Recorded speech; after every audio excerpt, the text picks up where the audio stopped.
Hello YouTube. Hey, today I'd like to show you a recent acquisition I got. This is a Dell Dimension 4600. As you can see, it's got a Pentium 4 hyper-threading processor in it, which, believe it or not, is a socket 478 Prescott chip, running at 2.8 gigahertz. I noticed that when changing the thermal grease.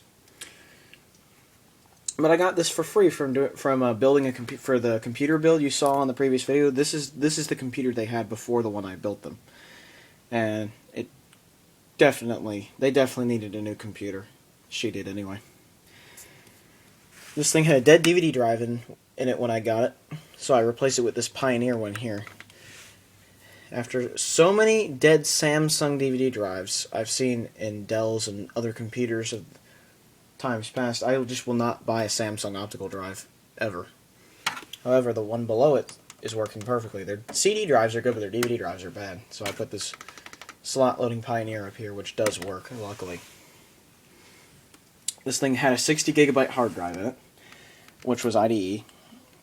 But when I was taking that out to give back to the original owner, I noticed that there were unused SATA ports on the board, so I quickly started to use one. I put a 250 gigabyte SATA 1 hard drive in here, and it's been working great with that. So I think we should just open the case.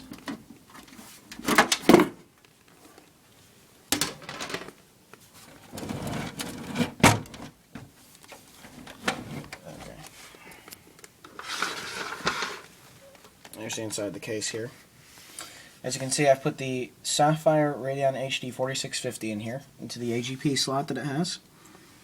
Below that used to be the Radeon X1300 in a regular PCI slot. Below that is the Netgear WN311B, which is a very good wireless end card if you're interested in end cards, because it has a Broadcom chip on it. And on the bottom one we have a Sound Blaster Auto G2, for the reason of sound working in Windows 7 properly, since the onboard sound is made by Analog Devices, but uses SoundMax software drivers and things like that.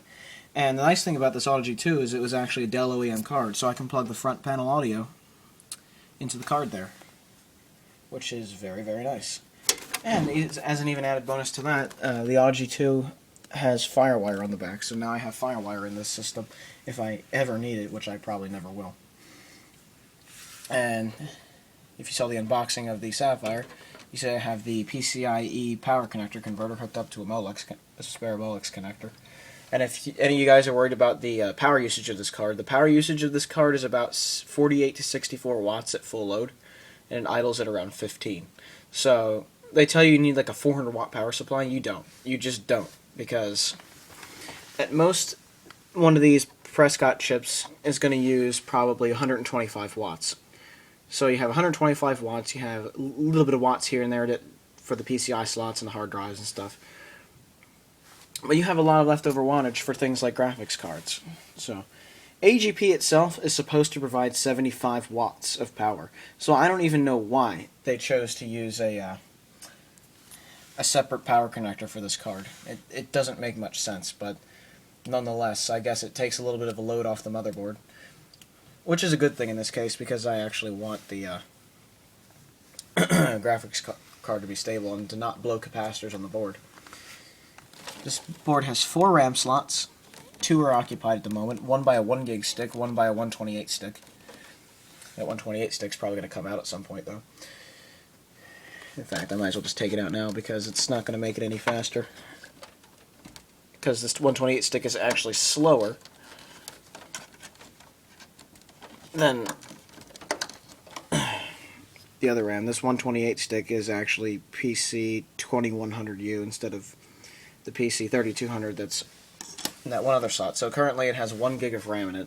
I plan on getting 2 in here at some point as soon as I get the RAM I'm supposed to get from a friend of mine. So that'll be remedied at some point soon.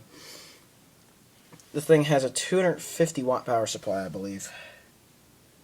Made in China. It's either 250 watt or 300. I can't remember. I think it's 250 though, which is plenty to power this graphics card and the rest of the system. There's the SATA drive there. The SATA ports. There are 2 SATA ports down there. which are, I believe, are SATA 1, because the date on the hard drive in this computer was 2004, and SATA 1 was the standard back then. As you can see, I've used a cord from a Gigabyte motherboard for the hard drive here. And I've installed Windows 7 on here, and 7 actually runs better on this machine than XP does, which is really surprising. XP just ran like stuttery crap on this machine. And, yeah. There you have it. What this is going to be is my bedside computer, and this graphics card upgrade will help things like, for example, I like to chat with people on Second Life at night sometimes. At other times, I like to watch HD videos, and I'm sure this card will just help tremendously with that. So, especially with the 1 GB of texture memory, that'll give it quite a bit of a boost and keep this old girl running for a while. So let's close the case up and power it up and show you how she's running. And this is how it's kind of set up on my nightstand. I've got the computer down there with the Wi-Fi antenna on top of here. And I have the People PC keyboard, the Logitech Thumball, as I call it. We call it the Rat. I have the Chime A monitor. I have a webcam on top, and I mainly just use the webcam for the microphone. Every once in a while, I barely use that.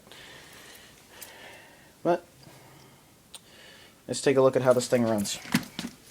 I have not yet installed the drivers for the Sapphire card. This is actually the first power-up of that card. The system amount of memory has changed. Lol. Of course it has. Oh yeah. Turn the speakers on.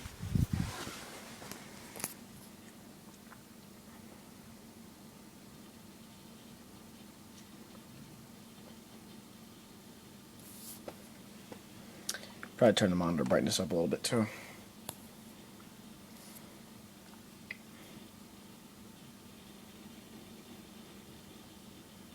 I don't know if you can hear it, but the hard drive is chunking away on this computer.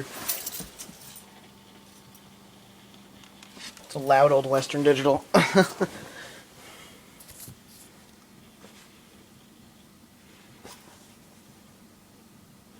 The resolution is going to be completely garbage because I haven't downloaded and installed the drivers for the Sapphire card yet.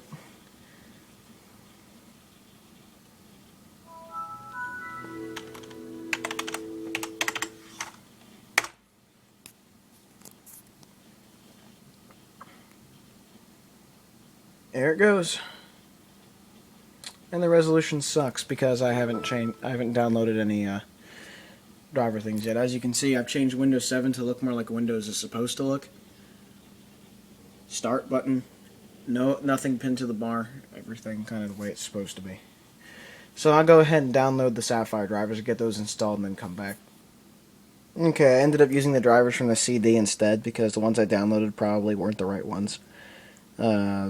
Silly me, I forgot that it was an AGP card, so I downloaded the regular Radeon HD 4000 series driver.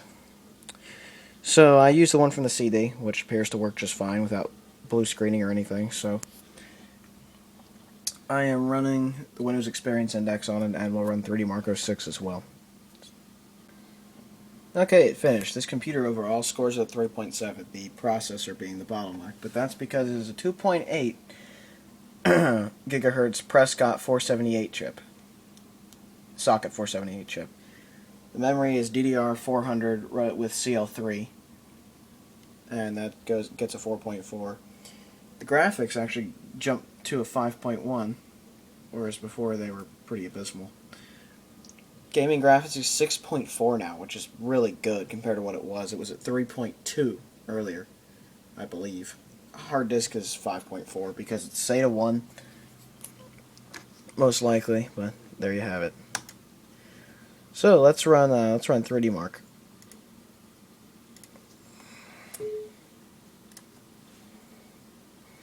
I ended up putting a little bit more RAM in this computer. I put a gig and a half in here, just because it was just hitting the page file so much.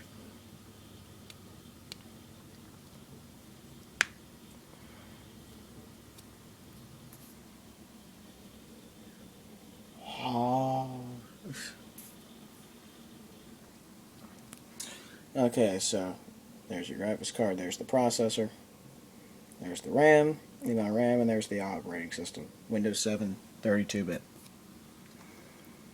Now let's run 3D Mark on this particular system and see what we get. Since it's well capable of doing really good stuff with this new ATI card in it. Remember, this machine's from 2004.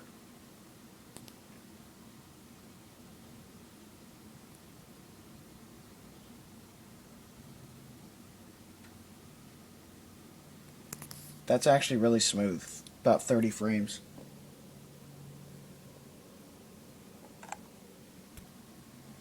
Here's where it gets a little choppy.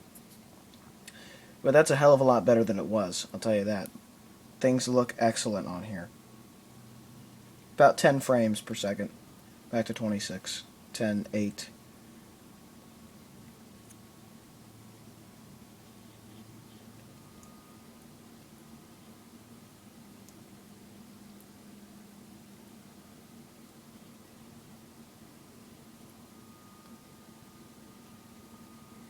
So it's a little choppy, but it's still very much usable and playable.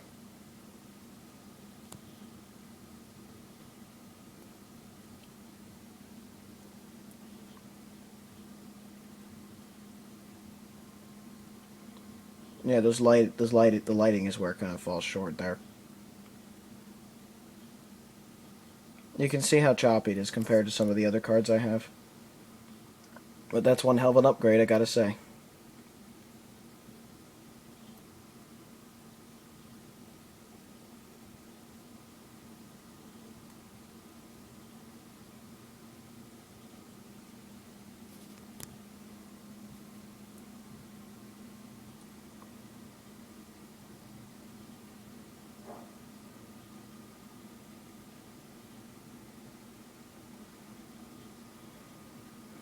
So it's not holding out too bad for an AGP card, it really isn't. It's doing quite well for that.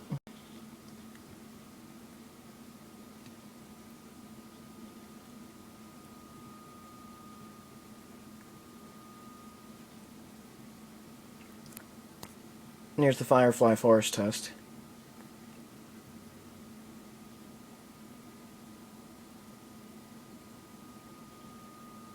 "20 frames, 18 frames, 15, 14, 13.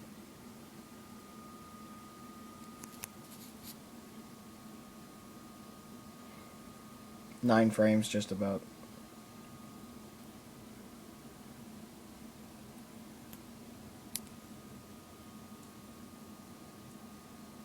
"12.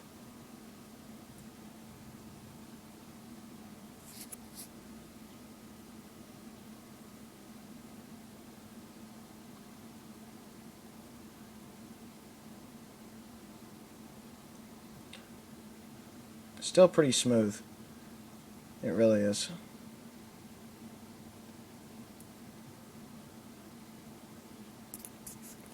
I don't know, I'm pretty impressed with that. That's really nice. Runs 3D quite well, at least that card does. But yeah, this is the setup. I've just got a bunch of stuff on here. Dropbox, Google Chrome, you know, the works, so to speak. I'll open up CPU-Z just to show you more details about the processor.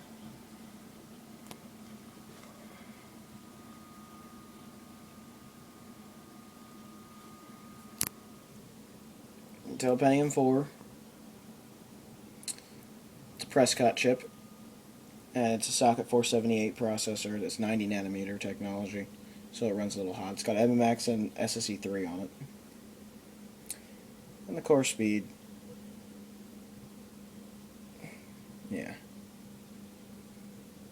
The bus speed is about 200 megahertz apparently. Which makes it, yeah. The rated FSB is about 800 megahertz.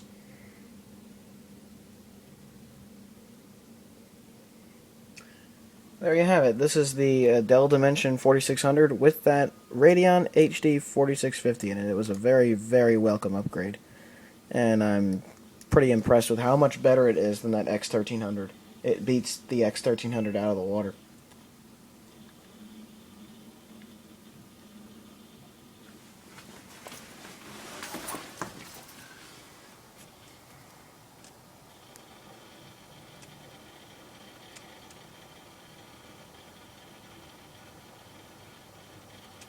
Look at that hard drive kerchunk.